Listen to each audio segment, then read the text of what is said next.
Welcome to Gene Autry, Oklahoma. We are Crossroads Live, and my name is Jim Hoffpauir, and I'm sitting here with my old compadre, Mr. Dean Redding. Well, glad you got my name right this time. Well, actually, really, you're so famous. Oh, well. Yeah. Well, tell me something. I want to know, where'd you steal this bandana, this Hondo bandana? It's a replica of the bandana that John Wayne wears in the film Hondo. Yeah. And if you go on Facebook and look up Two Row Together Wardrobe Company, you can get your very own bandana.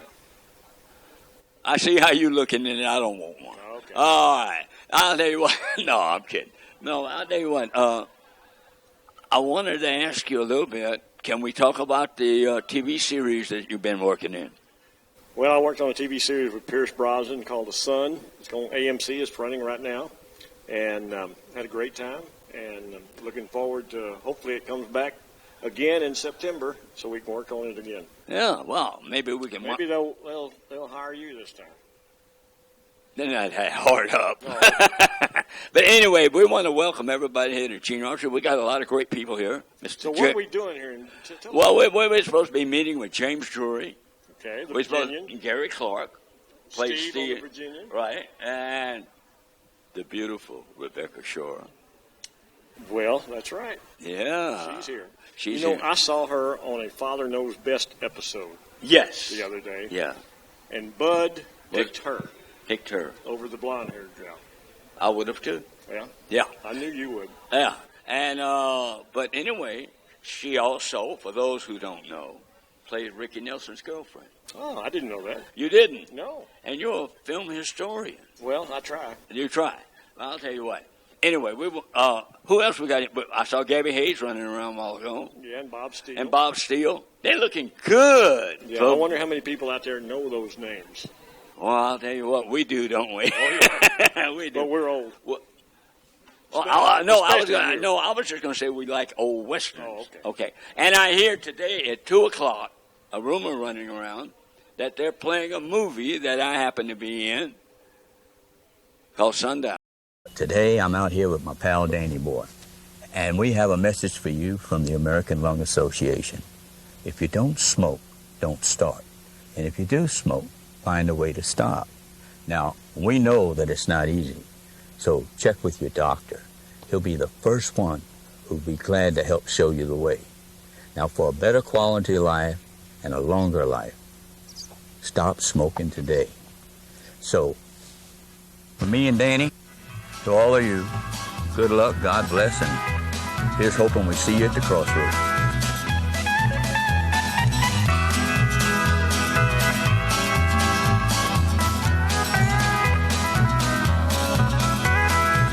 All right, you know, Dean, everywhere I go, people ask me one question that people keep asking me What's about. that? The question that I get is, how do you know Dean Redding? Where did you meet Dean Redding? That's two questions, right? I owed you money originally, right? Huh? I owed you money originally, right? No, it wasn't you owed me money. It's that you stole one of my girlfriends. Oh. Was that on that picture called Painted Hero? Yeah, that was the one. With Dwight Yoakam. With Dwight Yoakam. And I was dating this girl that worked behind the cashier stand, remember? And you took off with her. But that's okay. No, it's a lie, folks. We're just joking around. But anyway, we had a good time on that movie. I had a great time on that movie. I was there from opening day, and I was the last one to work on that set. Oh, I only worked on it about 4 days. And but anyway, working with Peter Fonda was a thrill for me because I always admired his work. Dwight Yoakam. Dwight Yoakam, I always liked his music. John Getz. I don't know him. Which one was he? He was the sheriff. Oh, okay. Now I know who you're talking about. And Cindy Pickett. Yes. And Bob Hinkle was in it. That's right. Bob Hinkle. He had a scene with Bill Thurman, one of your old buddies. Yeah, Bill Thurman. Man, I like Bill. Bill and I were old buddies from the theater world. Yeah. And I knew him. He was a fine director, by the way. He directed some fine plays. You know, Bill was in, he was in a lot of films. Yeah. Well, he told me one time the way he actually got started in the movie business was that he knew Gene Autry's brother. Really? Yeah. Or a relative of Gene Autry. And we're here at the Gene Autry thing right now. Yeah, and here we are at the Gene Autry thing. So everything kind of rolls in, doesn't it? And he said that he was in the military, in the Marine Corps, with his uncle, cousin, brother, somebody. Anyway, he took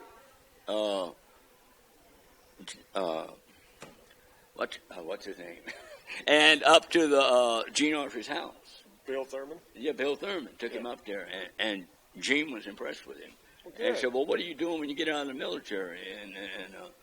And he said, "Well, I don't know yet." And he said, "Come to Hollywood, I'll give you some work." And so he went to Hollywood, and Gene put him in his old TV show. Well, good. And that's how he got started. Flying A, wasn't it? Flying A Productions, yeah. Speaking of Gene Autry, there's a museum right next door to where we are right now that's pretty fascinating. Yeah. It's got all the old heroes. I mean, it's great. It didn't leave anybody out, did it? No. And it's got Roy Rogers. It's got Tex Ritter, Monty Hale, all these great guys, you know. And Mr. Ed. Mr. Ed's here. Monty Hale. Oh, Monty Hale. Anyway, we want to welcome everybody to the Gene Autry. What do they call this thing? Fanfare? A fan festival? Cowboy Way. Cowboy Way. The Cowboy Way. But who are we going to be talking to later on today? Oh, we're going to be talking to a lot of folks. We have, coming up, we're going to have James Jury. The Virginian. Okay. We're going to have Gary Clarke. The Virginian. He played Steve. Yeah. And we're going to have that beautiful lady, Roberta Shaw. Yeah. Okay. You remember her song that she started singing when she was a kid? No. You know? I'm not that old. Oh. She sang with this guy, and I can't remember his name. She'll have to tell us. Well, he sang a song. We better get them gathered up and get started on this little show. Why don't we do that? Let's do it. Anyway, get ready for Roberta Shaw. And we'll get ready for James Jury, Gary Clarke, and if we're lucky, we might get an interview with Gary Clarke's daughter. That's right. That's right. And we'll be right back on Crossroads at the Gene Autry Museum. In Gene Autry, Oklahoma. And Gene Autry, that's a good place for it to be. I know. We'll be right back.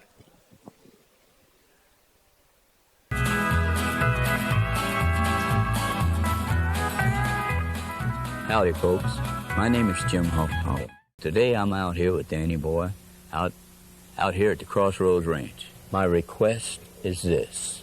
Have you signed up to be an organ donor? And have you talked this over with your loved ones so that they know your desires? That is a gift that only you and God together can give to those in need.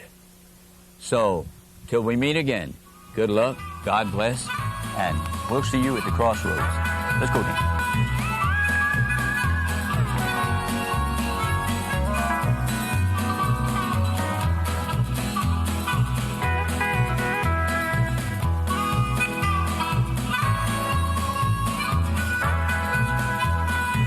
And we're back, and we're with a young lady, a beautiful young lady that I've known for a while.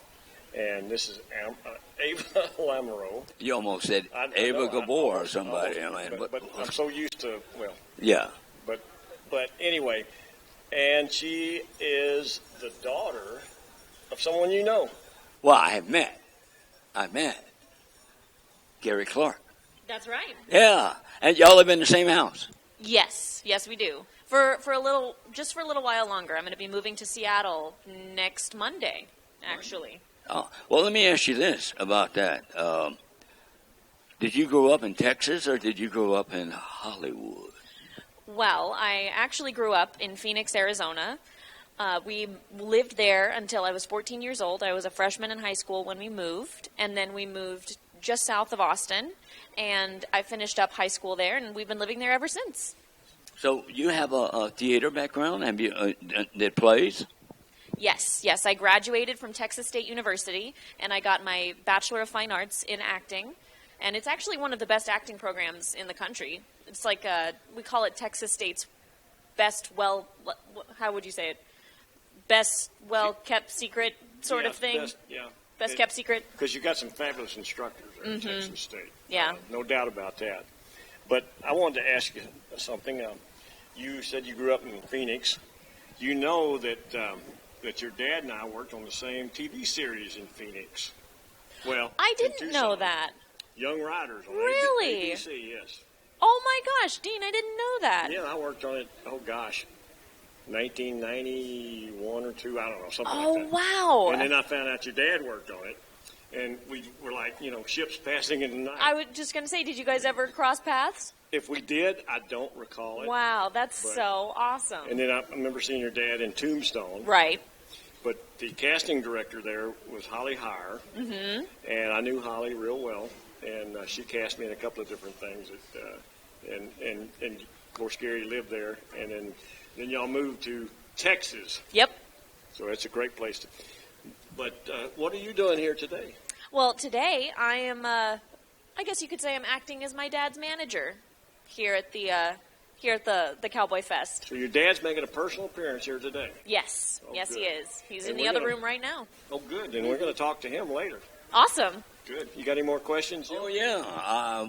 Excuse me. I'm sorry. We'll hold hands. Okay. No, I wanted to ask you about movies. You told me earlier you had been in some movies. Can you name them? I can.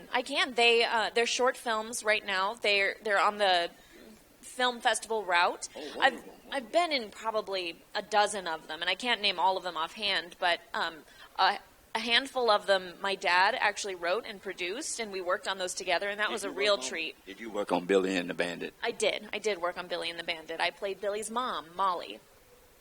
I worked on that too. Oh, yeah, I know you did. I know you did. What part did you play, sir? On Billy and the Bandit? Oh, ranch hand number 1. Oh, I like those kind of characters. I've had those, soldier number 2. That's right. That was my part on Combat, soldier number 2. Tell us about the latest one. That's the one I'm excited about. So the latest one we worked on was a film called So You Want to Make a Movie, and it's actually a pilot. And it could be a short film or a pilot, but my dad's dream for it, he wrote it and directed it. His dream for it is that it's going to be a series. And it's about 3 people who get together, and they have a film company, and they help write, direct, produce all kinds of films for other people who have ideas. And we have this little boy, a little 11-year-old boy who wrote this beautiful, beautiful script. And we help him produce it. And it turns out to be something amazing for him. And it's really, really heartwarming to see this kid's dreams come to life. Sounds great. It was shot in Taylor, Texas, excuse me. and it's Yeah. Firewood Studios with Tommy Warren. All right. And I'm very happy and very proud to say that I got your dad and Tommy Warren together. That's right. Because Tommy was a good friend of mine, and it worked out great. They did some fabulous sets there. Wow. They're a really great team. But it sounds like your career is on the way. Is it your dream to be an actress? Absolutely. Absolutely, 100%. I'm really clear this is what God put me on the earth to do, is tell stories and especially make people laugh. That is my favorite thing in the world. And You take after your dad on that respect. yeah. He is a funny man. He really, really is. He is. I think I would say I got it from him. Maybe. Well, that's a good thing to get from your dad. Yeah. You got a sense of humor. I've been told. I hope so. It's around here somewhere. No, what I meant was you got a sense. That's what you got from your dad. That sense of humor, because he does have it. Well, Yes. I know your dad needs your help greatly back on the floor. Probably. So we're probably going to let you go, but really enjoyed talking to you. Yes. Good to Thank see you. again. Thank you so much. Thank you guys for having me in. This And when is you fun. go to Seattle, you're going to come back and see us, right? Oh, absolutely. Great. All right. Thank you very much. Thank you. We are all students in the School of Big Storms. We have learned what happens when governments, families, and communities aren't prepared for hurricanes. Now, scientists say a changing climate may mean more frequent and violent storms, and we need to act before the next big storm hits to prepare and protect families and communities and restore the natural defense system, the wetlands and forests that protect us all from high water and winds. Together we can do it. Learn how. All right, welcome back to the Gene Autry. What are we calling this thing? The way up or the way out or the get together. Yeah, that's what it really is. It's a big get together. Anyway, welcome to Gene Autry, Oklahoma, and I've got the pleasure of being here with one of my old partners, Mr. Don Reynolds. How you doing, Don? Real good, thank you. Good to see you again. I'm glad for anybody to see me at my age. At your age. Well, you're still a young fella, partner. The way you keep going, you're at all these festivals, and you keep going, and I see you all the time at the Gene Autry Dallas Lunch Crew. Yes. And I'll tell you what, I don't think you find finer music anywhere than there and here. That's right. You know, some of the best music I've heard. That's right. You know. Especially in Texas and Oklahoma. Texas, Oklahoma. Yes. I think Gene Autry planned it that way. That's right. Yeah. I think I heard a story about him, about Oklahoma, was that when they were talking about buying a ranch for his, he had the animals, the bulls and everything. He had a ranch here, and when they were out scouting for location, he told them, he said, I want it in Oklahoma. I heard that he said that. Yeah. And that he had a special love for Oklahoma. Yes. Could that be because his career actually started here? Could be. Because he was on that radio station in Tulsa. Yeah. And went on to that. And you actually are the envy of guys like me, because you got to be in a movie with him, or a couple of movies with him. 2 movies. Name those movies for me. Oh, Lord. You don't remember them? Was one the Christmas movie? Let me see. Let me think a minute. And, I'll think of it in a minute. Okay. Oh, we'll move on. All right. But anyway, you got to work. Did you work on this television show? No. I did not work on a TV show. But anyway, but we all know, and you tell the story better than anyone can tell, of how Roy Rogers discovered you. Yes, I can tell you that. Tell me that. I was in New York City in 1943, and I was 6 years old. Excuse me. That's okay. That's okay. It happens to all of us. And I was supposed to work the rodeo there. I had a trick horse, and I did some trick riding, and I did some trick roping and stuff like that, but I was only 6 years old. So the child labor law would not let me work the rodeo unless I had permits. Well, my dad couldn't read or write very well, so we had to go get permits every day. And my dad said it's not worth it, so I didn't get to work at the rodeo. But every morning I would rehearse at one end of the arena with my ponies and do the trick riding and the trick roping and the tricks with the horses and all that stuff. And Roy was practicing at the other end of the arena. And he observed my trick riding and trick roping and all that, and he told my dad that if he would bring me to California, he would get me in the movies. Well, that was in October. Well, November, we were in California. Well, can you hold that thought just Yes. a minute? We're going to take a quick break, a quick commercial break, and we'll be right back. I'm Colin Ray. Within the next 30 seconds, at least 3 children will be physically or sexually abused. We must stop this national tragedy that robs our children of their innocence, their dignity, and often their lives. If you or someone you know are being abused, call Child Help USA National Child Abuse Hotline at 1-800-4A-CHILD. Call is free and confidential 24 hours a day. 1-800-4A-CHILD. You can stop child abuse.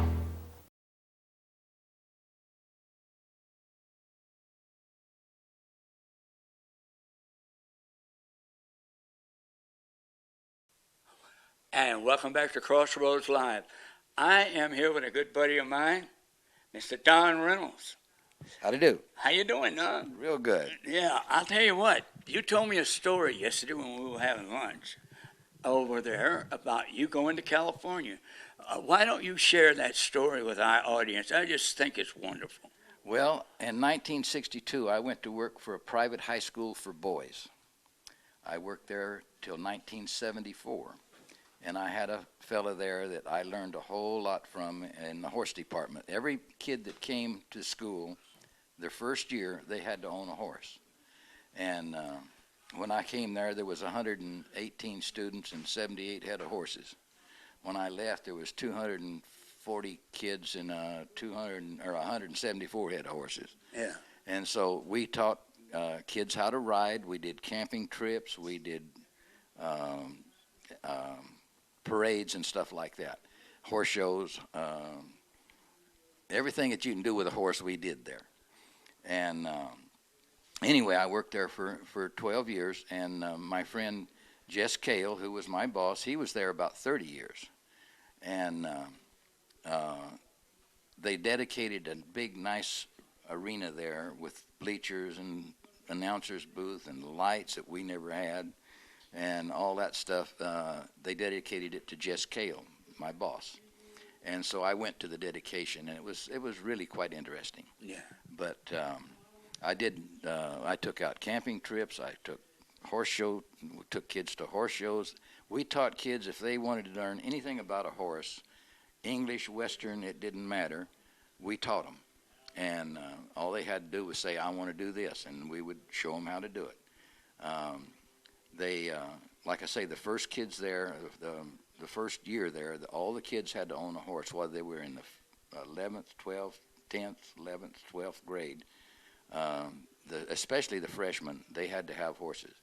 And we usually had 55 freshmen every year. So, they gave $200 for the horses. And when they got through, we deducted 10% for each year that they owned the horse. The school would buy the horse back. But we were always running out of horses because age, they get older and whatever, so we had to get rid of them. We'd have to bring new ones in. No matter what we gave for the horse, they still sold them for $200 to the boys. And anyway, now it's a girls' school. And I told them whenever they started having girls, I'd quit, but I quit before they started having girls. I quit the year before they had them. But anyway, and it's still going, and it's the only school in the United States, high school, that has a horse program. And it makes them very unique, and it's just a great place to be, and especially for me for 12 years, I just enjoyed the heck out of it. So, why don't you tell the folks out there the saying that your boss had about the horses? Oh, the owner, the originator, founder of the school, he said that there was something good about the outside of a horse that helps the inside of a boy. I love that. That is wonderful. Yeah. And it did. We had people, like I say, from all over the world go to school there. Some very rich people, kids went there, and they learned the basic things, and they could advance as far as they could, and we helped them. And whatever they wanted to do, we would show them how to do it. We had horse training schools. We had horseshoeing school. We had training and all that stuff. Whatever they wanted to get into, we taught it, and they're still doing the same thing now. And that's it was founded in 1898. Wow, that's no, great. I'm sorry, 1889. Because while I was there, we had our 100th anniversary. Oh, wonderful! And so it was quite an experience, and it's still one of the greatest schools in the United States. And whenever they come out of Thatcher School, they could pick any university they wanted to go to. Really? Yeah. So actually, the reading and the writing and arithmetic and all that came along with the horses. Oh yeah, they had to pass all that, and once they graduated from Thatcher School, they had the grades and stuff. They could go to any university in the United States if they wanted to. So that's great. It was a high accredited school, still is. Wow. And so anyway, that was an interesting 12 years of my life. Oh, sounds great. Sounds like a great way to live. I enjoyed every minute and of it. Because I know it's only on a small scale compared to what you were doing. But we have a little 13.5-acre place up here where we keep our horses. Well, I only have one now because one passed away last year. And but anyway, we have a thing where the kids learn to run the poles and run the barrels and do jumping and stuff. Did all that. And I watch these kids, you know. And my horse passed away last Thanksgiving. My horse, Danny Boy, that I rode. Well, anyway, it happened that everybody had horses out there was there. And people were crying. And I'm going around trying to console everybody about my horse. And it was my horse that died. Yeah. And I'm telling them, I said, look, this horse lived a great life. He was in movies. He was on television. He was in rodeos. He was in parades. And he loved going on trail rides. And he loved the lake. And so he had everything in he life. had everything in life a horse could That's want, right. you know. And he had my love. You know, so there you go. And so, but anyway, I wanted to take this time to talk to you about that.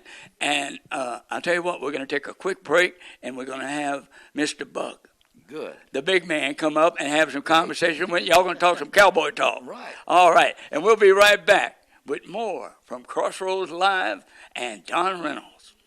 Thank you.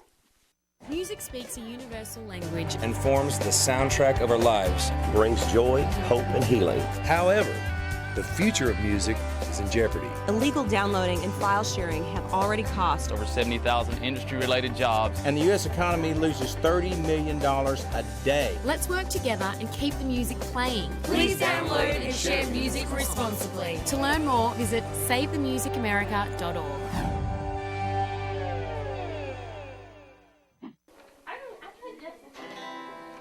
The sun is setting in the west. The cattle go down to the stream. The redwing settles in its nest. It's time for a cowboy to dream. Purple light in the pinyon, that's where I long to be, with my green good companion, just my rifle, my pony, and me. Whippoorwill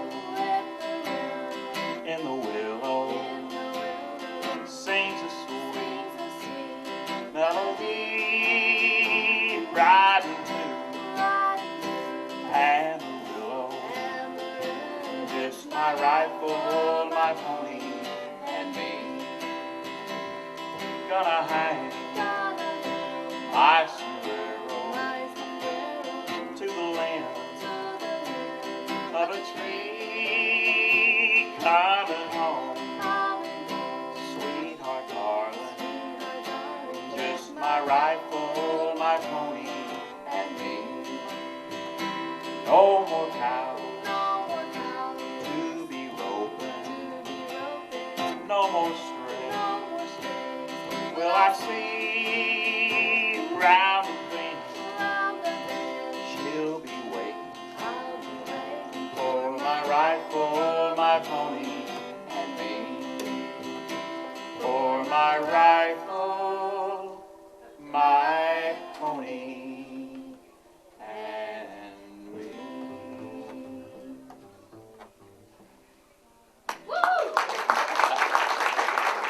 So, till we meet again, good luck, God bless, and we'll see you at the crossroads. Let's go, Dan.